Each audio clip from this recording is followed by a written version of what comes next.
You know what?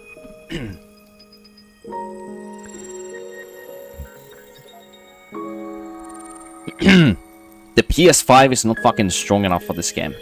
I wonder how many other PS5 exclusive games work the same way, but the PS5 is just not... It's not powerful enough. It's not like I have a 4K monitor that is upscaling though or anything. It's 1440p, like it shouldn't be that bad.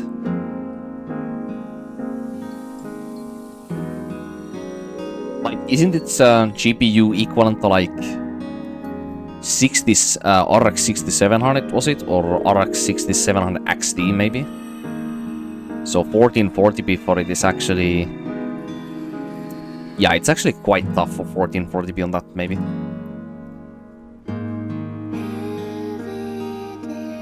But it certainly is rated for it, and it's also dynamic upscaling. It changes the upscaling depending on how heavy the scene is. Unlike something that would be actually really nice to have on PC, but unfortunately the tech for PC for that does not exist for some reason. But yeah, the frame rate is definitely... It's unfortunately noticeable, even in this game. A problem that would not exist if we had it on PC. Because if that would happen on PC, all you would have to do is just lower some settings, you know? But here we can't lower the settings, we just have to use like a preset and that's it. There's nothing more to it.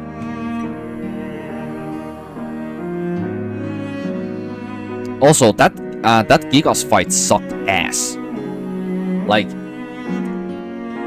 I don't know what the devs were thinking when they thought that having the camera that close in that fight, when you fight an enemy that is that big, is a good idea. It is not. You genuinely just have to... You have to first guess what the timings for the attacks are, and then when you guess enough times, you start to learn the pattern of what attack the enemy is queuing. So at that point, you just kind of know what the attack is, and you just go with your gut rather than go on the visual. It's just not fun, you know? It is just unintentionally frustrating when it doesn't have to be, when you fight an enemy that is that big. It's super easy to fix too, you just have to zoom out the camera. You know, in Souls games, I don't typically complain about that as much, because a lot of the times the bosses that are bigger are designed good enough where that's not the issue, but then there are times when they are. Like, one recent example of this in a Souls-like game, well, in a From Software Souls-like game, is in Elden Ring, like, Bale the Dread is so big that you have to kind of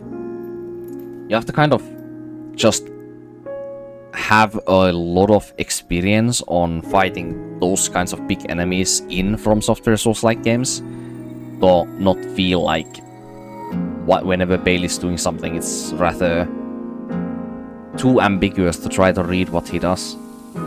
But for me, when I did the fight, and for one of my friends who also is very much also in the Souls games, like, they also found it very easy to read Bale also, just because of the experience. Like, I kinda had the same too, but not in this game. This game is a lot more deliberate with your moves, which is very strange because you can animation cancel almost anything. And animation cancel, I mean, like, you can cancel your attack and that's about it.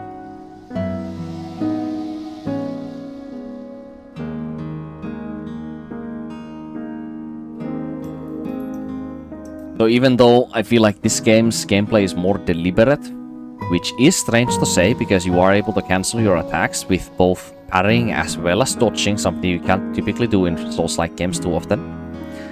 Even still,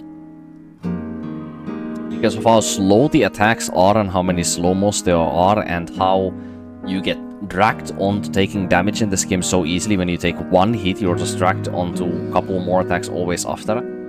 It makes it so, like, almost overwhelmingly punishing at times even.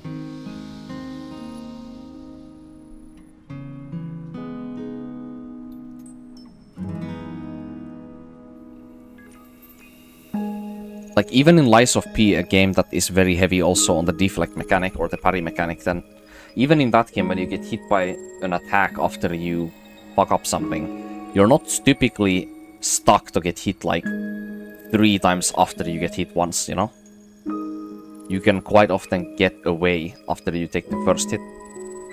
Or you can just fuck yourself over more by just failing to dodge again and then take another hit and so on so, but you're not like stun locked for like 3 hits in a row, you know, from the same enemy or something. That's what I feel like this game does surprisingly often. But yeah, I think that's about that. Yeah, I was a bit of a dead fish with the commentary. I mean, that's kind of what it is. I'm incredibly tired. I probably shouldn't have played this.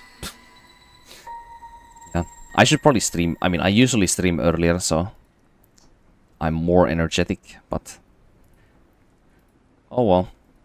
We didn't go over anything too important in the story, so it's not like my presence was that required, you know? Just killing some random nighty boss, that's about it.